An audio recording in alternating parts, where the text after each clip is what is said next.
Hi guys, it is Mikka here, and today we are diving into sometimes so hard to understand world of camera settings. And we are specifically talking about something that once made my brain go kapow, and that is the aperture.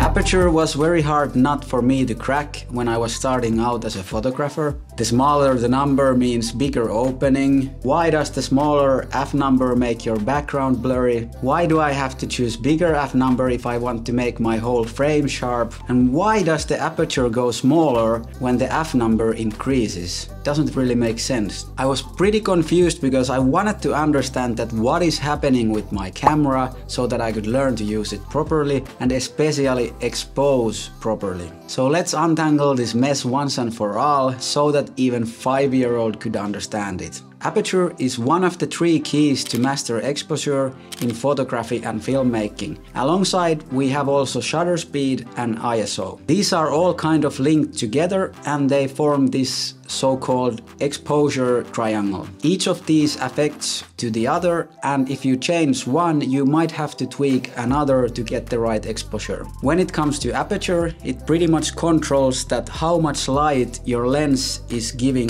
to your camera sensor. I can demonstrate it with my lens here. So if you see, I'm changing the aperture ring and the circle inside is going smaller, and now when I decrease the f-stops, it's going bigger. So from the camera lens you can see that when you make aperture wider, it means also that the camera lens can get more light in faster. And then when it comes to shutter speed, it controls the light also in a way that the faster the shutter, it means that the shutter closes faster and there is less time for the light to hit the camera sensor. And then ISO means that how sensitive your camera sensor is to light. So these all affect that how your shot is exposed. It is also worth mentioning that on a super bright day, even though you adjust all the camera settings, your shot might be still overexposed, and that is when these so-called ND filters that I have now in front of my lens comes in handy. What ND filter is, it's basically a sunglass to your camera lens, and they reduce the amount of light entering to your camera lens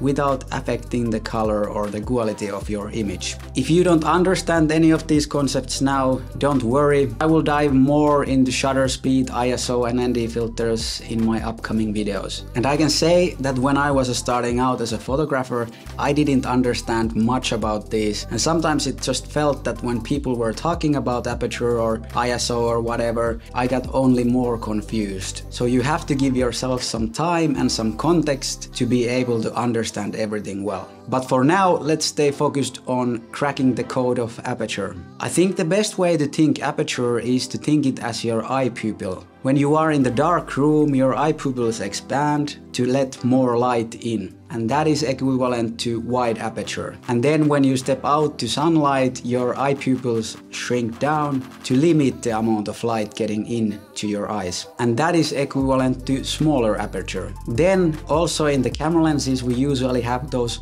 f numbers and f stops. So what does f stop or f number mean? Basically it means that the smaller the number, the faster your camera lens aperture is. And what does faster mean in this context? Well, it means that the aperture can let more light in more quickly. So a smaller f number like f1.8 is faster because it allows more light more faster into your camera lens. This is actually pretty straightforward because when you take your camera and you start to adjust your aperture, you can see with your eye that the part in your lens that allows the light to get in increases in size. So basically all the light available gets faster into your camera sensor.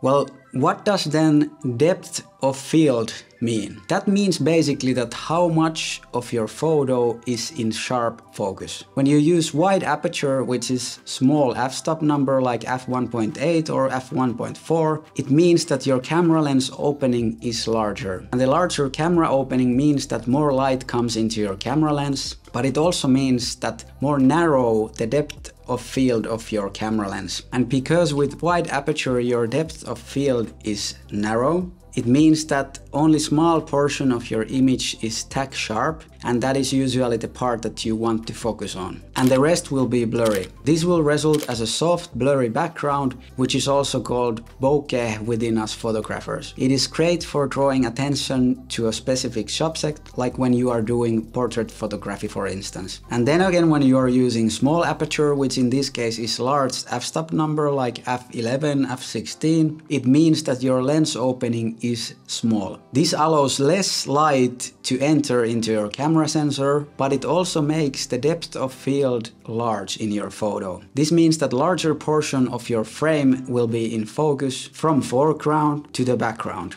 Small aperture and large f-stop numbers are used often in landscape photography, where you want everything to be tack sharp. There you have it, my friends, the magic of aperture. For me, it took a while to understand this fairly simple concept, and once I did, it was a little bit funny even that how complex I was able to make out of it. Remember that when you are starting out as a photographer or filmmaker, your brain cannot actually understand everything right away. Sometimes you need little bit time and little bit context before you can start to understand these things. So go out there, play a little bit with your camera settings and see how you grasp these concepts that once felt really complex to you. My personal advice to you is don't be afraid of asking questions, although they might feel a little bit stupid. In every single thing in your life, the surest way to learn more is to ask more. That's all from me today. I really hope that you enjoyed this video, and if you did, consider hitting the thumbs up, maybe subscribing the channel for more inspiration and helpful tips in the future. Until next time.